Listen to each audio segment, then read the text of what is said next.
வணக்கம். ஷியாவோட குட்டி ஃபார்முக்கு உங்களை அன்போடு அழைக்கிறேன். இன்றைக்கி வீடியோ நம்மளோட கனவு தோட்டத்தில் இருந்து தான்.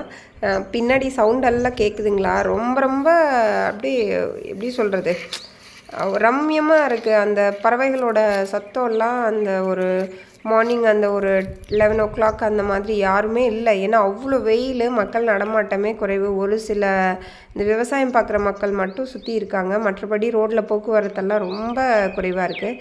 இவங்களோட சத்தம் மட்டும் அப்படியே அவ்வளோ அழகாக கேட்குது. இதை கேட்குறதுக்கே நம்ம இங்கே இருக்கலான்னு இருக்குது. கடந்த ஒரு வாரம் ஆச்சு நான் கனவு தோட்டத்துக்கு போய் தண்ணி விட்டு.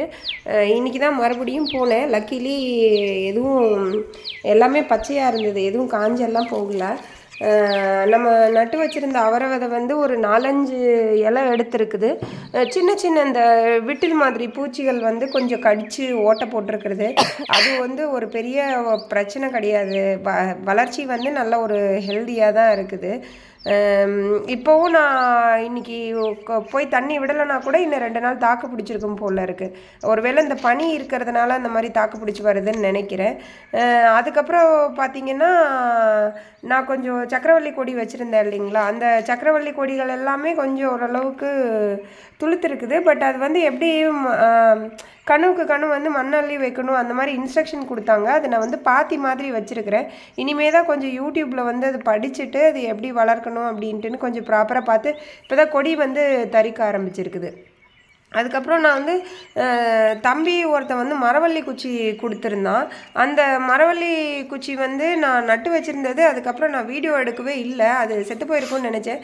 பட் லக்கிலி நல்லா வளர்ந்துருக்கு. இதெல்லாமே சக்கரவள்ளி கொடி தெரியுதுங்களா? நல்லா நம்ம வைக்கும்போது சும்மா ஒரு காம்பு மட்டும்தான் இருந்துச்சு. இப்போது எல்லாமே நல்லா துளுத்து ஒரு பஞ்சாக அதோட இலைகள் வந்து வர ஆரம்பிச்சிருக்குது. ஸோ இனி இது எப்படி கொடி ஓடும் என்ன ஏதுங்கிறத வந்து பார்த்துட்டு அதுக்கு தகுந்த மாதிரி பராமரிச்சுட்டு கிழங்கு வைக்கிற தருவாயில் என்ன பண்ணணும் அப்படின்னு பார்த்துட்டு நீ இதுக்கு கொஞ்சம் ஏற்பாடு பண்ணணும். அப்புறம் நான் வச்ச மரக்கன்றுகள் எல்லாமே என்னால் வீடியோ எடுக்க முடியல. எல்லாமே ஓரளவுக்கு நல்லா உயிர் பிடிச்சிருச்சு, துளிர்த்துருக்குது. இது நான் வந்து வேற ஒரு வீடியோவில் இன்னும் ஒரு 4-5 நாள் கழித்து நான் தண்ணி ஊற்ற போவேன், அப்போ எடுத்து காமிக்கிறேன். இதுதான் வந்து அந்த மரவள்ளி குச்சி. இதுவும் வச்சு ஒரு 15 நாள் இருக்கும்னு நினைக்கிறேன். ரொம்ப அழகாக துளிர்த்து வந்திருக்குது. வச்ச எல்லா செடிகளுமே வந்து துளுத்துருக்குது. நான் கூட இதுக்கு இடையில வந்து மரக்கன்றுகளோட தான் தண்ணி விட்டேன். வேறு இதுக்கு இந்த காய்கறி செடிக்கு மாதிரி இடையில தண்ணி ஊற்றலை. ஏன்னா நான் மறந்துட்டேன் இதுக்கு தண்ணி ஊற்றணுங்கிறதே. அதுக்கப்புறம் அம்மா சொன்னாங்க இது வந்து வறட்சி வந்து தாங்கி வளரக்கூடிய ஒரு மரம் தான் அப்படின்னு. பட் இடம் தான் கொஞ்சம் ஹார்டாக இருக்குது, தண்ணி ஊற்றும் போது பொலன்னு ஆகும்னு நினைக்கிறேன். ஸோ இது எப்படி வருதுன்னு தெரில. இன்னும் நீங்கள் எலி வந்து ரொம்ப அதிகம், எலியோட தொல்லை வந்து பயங்கர அதிகம்.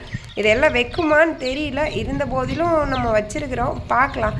ஸோ இப்போ வந்து கூடுதலாக கத்திரி அப்புறம் மிளகாய் நாற்றுகள் அம்மா நட்டாங்க. அதனோட வளர்ச்சியெல்லாம் எப்படி இருக்குன்னு அடுத்தடுத்த வீடியோவில் காமிக்கிறேன்.